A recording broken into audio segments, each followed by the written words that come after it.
I'm Tieasha Baker, and this is another episode of The Walk of Life. My special guest today is Miguel el Magico. Yes, Miguel el Magico. Nice to meet you guys. Nice talking to you. And he is an amazing singer, songwriter, hip-hop artist. Tell me, who is Miguel? Miguel el Magico is a hip-hop artist coming from Dominican Republic. I am a hard worker. I'm the freestyle champion in Spanish, and I'm doing a lot of stuff. But now I'm here with Tieasha Baker, guys. I feel glad talking with you, and you guys know what I'm doing and what my art is. So tell me about you, because your background is so diverse and so rich and so beautiful, and it comes through your music, it comes through your stories that you write, that you tell. So how is it influenced? Who influences you? Okay, the music is in my blood because my great grandfather, he used to play those drums in Dominican Republic we call tambora. So that's merengue background, and my father played bachata. So since when I was a kid, I was singing bachata and stuff, but when I get really into the hip hop industry is in by 2001 when I listen in some Puerto Ricans artists like Lito, Polaco, and Tempo. In the American industry like Eminem, Snoop Dogg. When I heard all of that, I feel their message is so powerful. So I discover myself, and then I discover I can conquer more people with my lyrics. You know what I mean? I mean, powerful. It is. How do you find it to be yourself? Because I think in this industry it's so easy to want to just do what someone else is doing so you can get out to the masses, or to become someone else, take on someone else's image because it's already created and become big. And it's so hard these days for an artist to just be themselves, to be their original voice. So how do you? You gotta be very sensitive. First of all, you gotta be very sensitive, because what I really do is just put my life in music. Whatever I feel, experience, something I see from another person and really touch me, this is what I'm writing. And the best of this is how the people get connected with this. This is the powerful of the music, how they get connected with your emotions, because you be you all the time and the people can feel it. And there's only one you. Yeah, there's only one Miguel el Magico. There is only one Tieasha Baker, I'm sorry.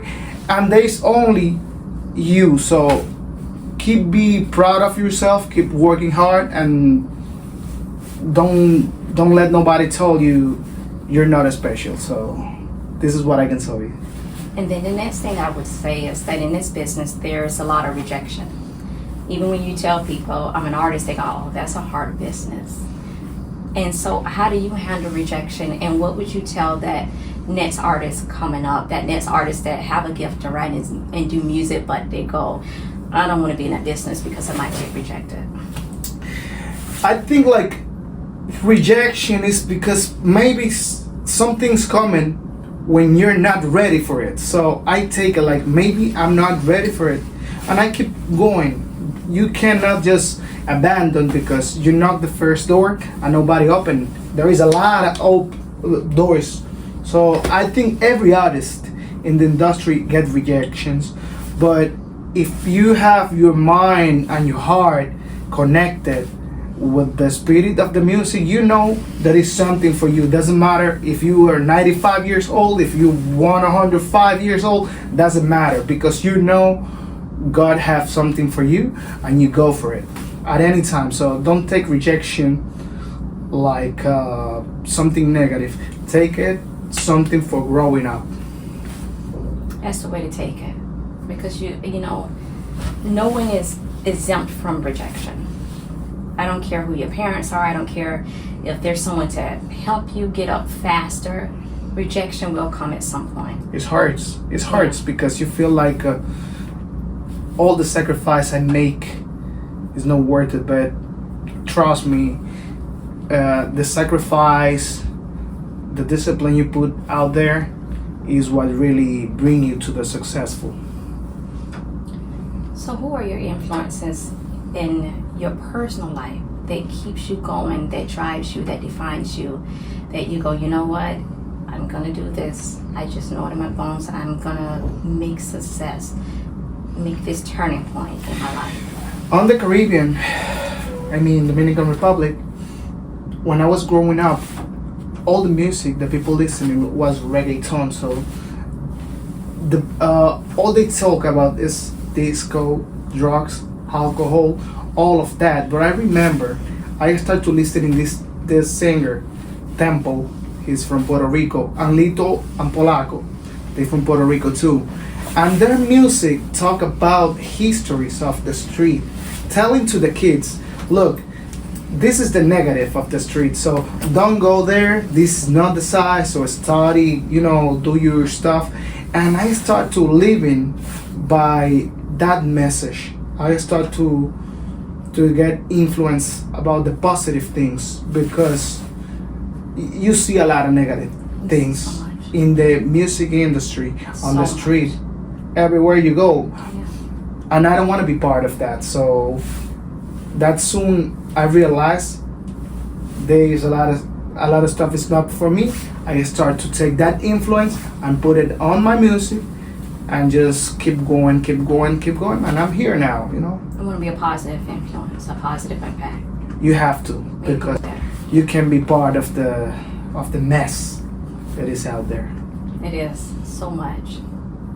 So I gotta say, what do we have coming up next? What is next? The next big album. Oh God, Jesus Christ! I'm happy. I'm excited because this album is Alchemy, Love and Faith.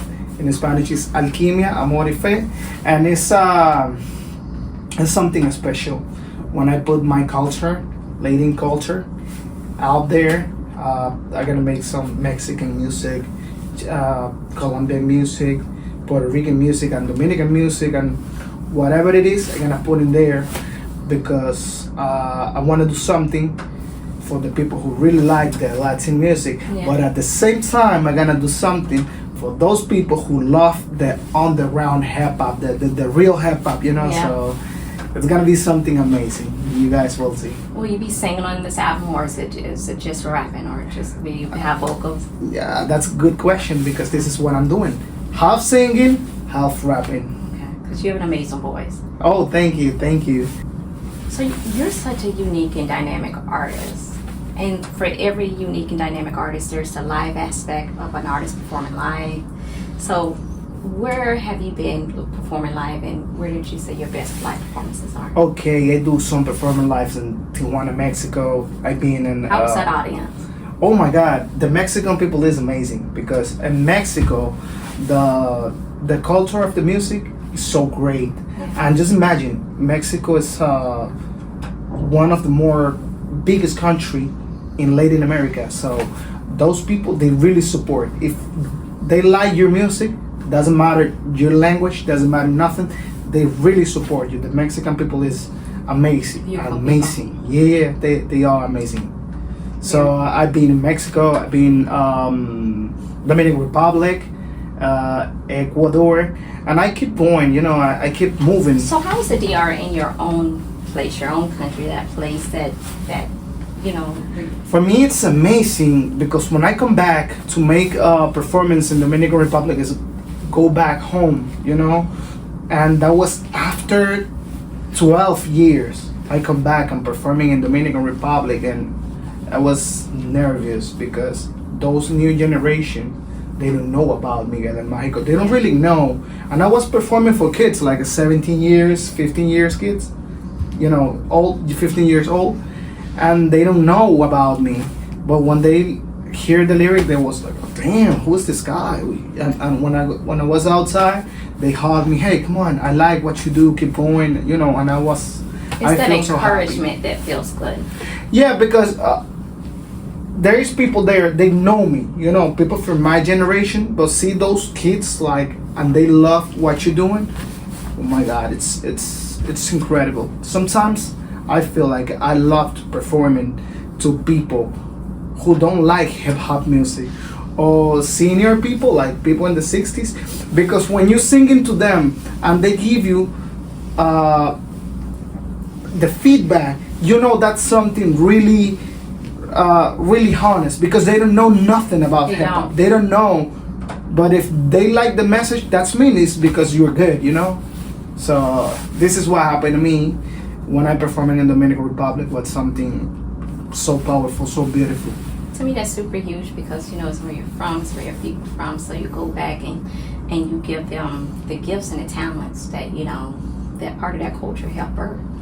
Especially because you know, maybe you don't have that feeling because you born and grow up in the United States. Yeah. And you came from Atlanta. Yeah. You came Oh, to South New York. Carolina. South Carolina. Yeah. Sorry, South Carolina. It's You the came to South New too. York, so it's not that the difference is not that big. When you come from the Dominican Republic, the culture is totally different. Everything is different for you, so you have to set up your mind.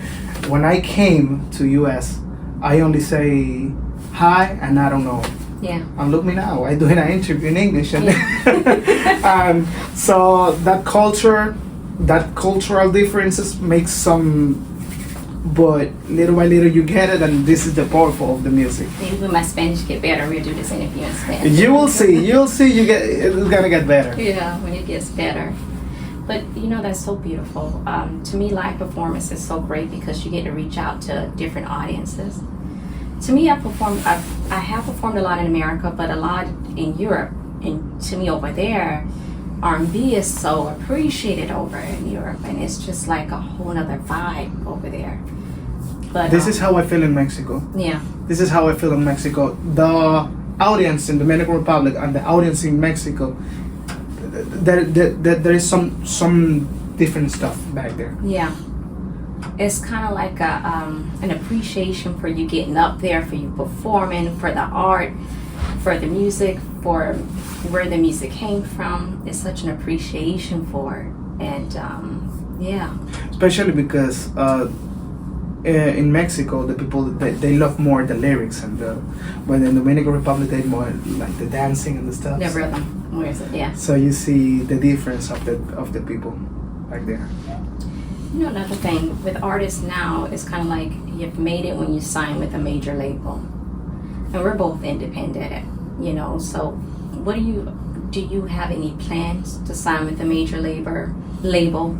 You know, if you could, is that something you would be interested in doing? I'm open, you know. Yeah. I'm open to work.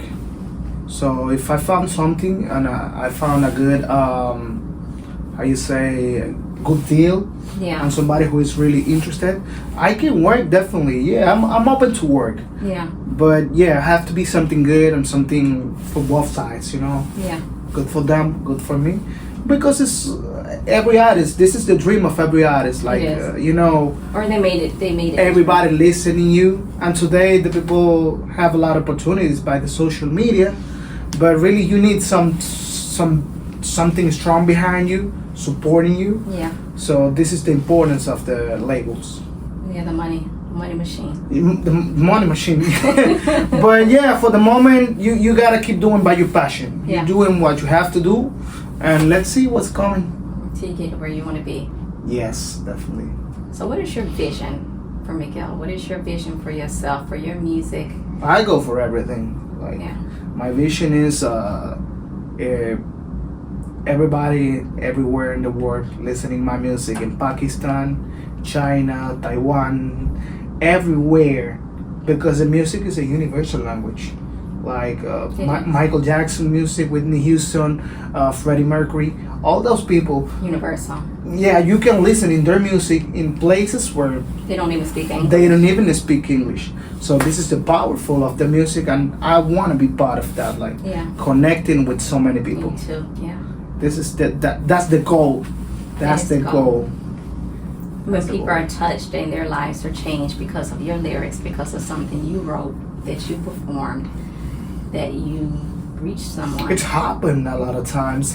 It's happened to me before. I make this song for my grandmother in my album. So for some reason, when I performing and I sing in that song, I see the people crying because everybody has a grandma or has a or mother Yes. who you love it and you lost her, you know. So when if you crying is because you connected with the message, and this is the more important, like what you can do with your music, who you connect.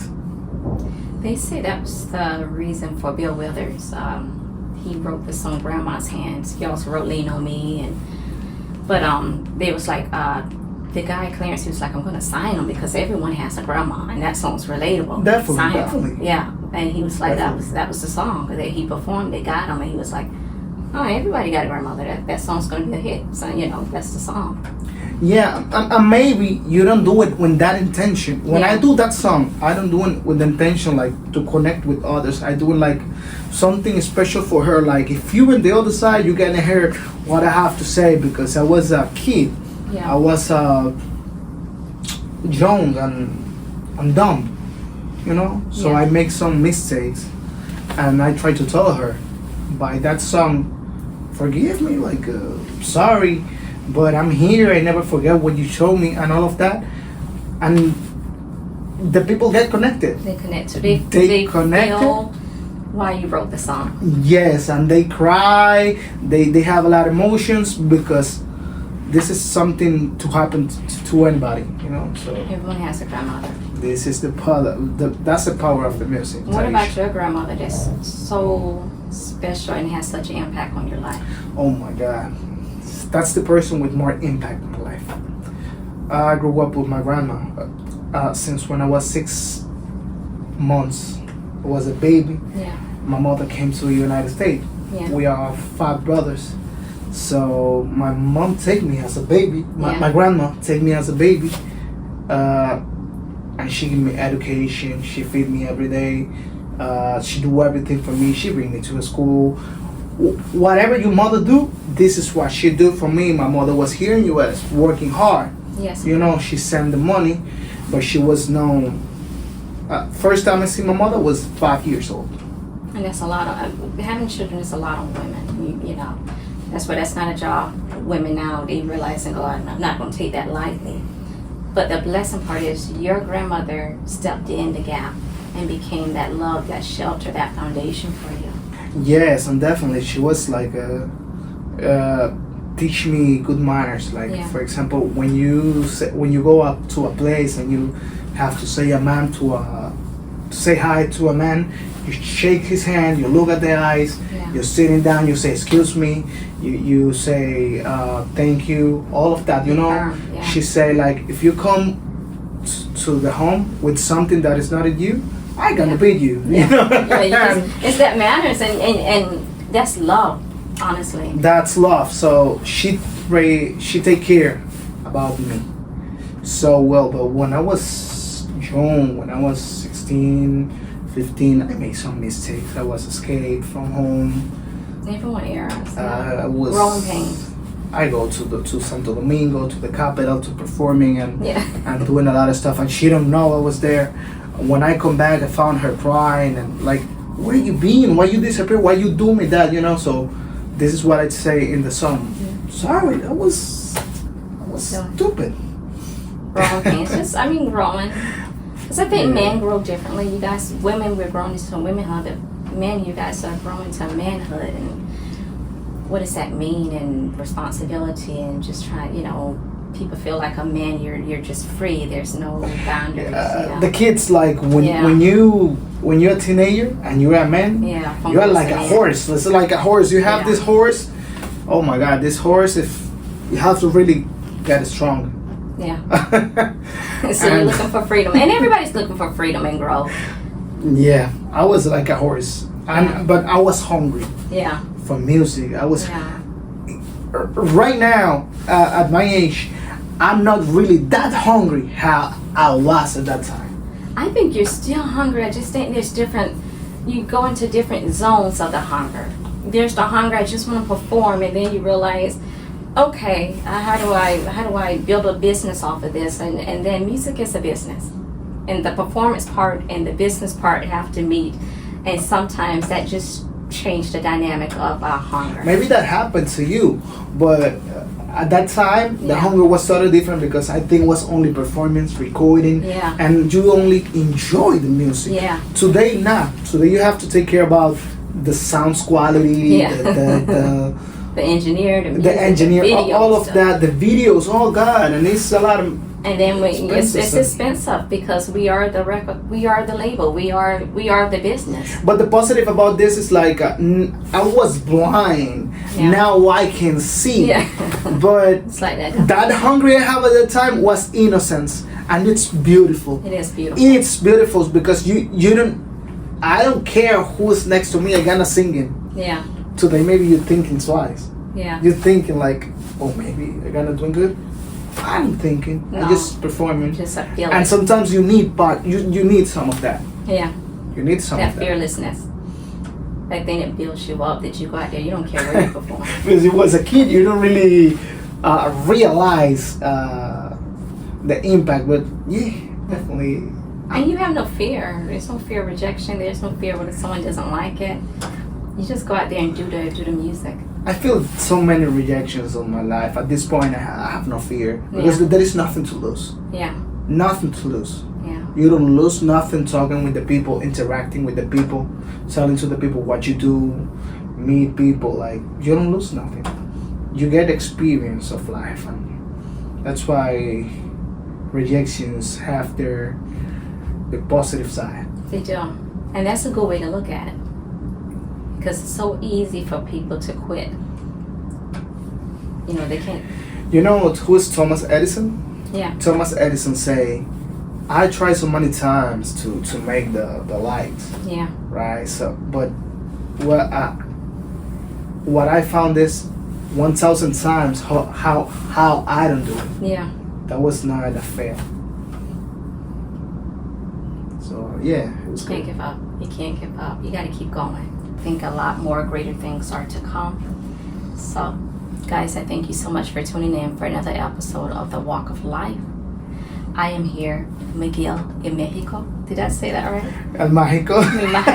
My Spanish is Magico. coming along. I'm not Magico, sure. it's meaning Miguel the Magic, magician or whatever. But I want to tell you thank you for inviting me. Thank you for being like a sister for me. Thank you for everything, and I'm gonna tell you to you people, please go to my Instagram, go to Facebook, Miguel el Magico Rap, go to Spotify, go to YouTube, and please keep following and give support to my dear Tieasha Baker. Please, guys. Thank you. Oh baby, look what you do to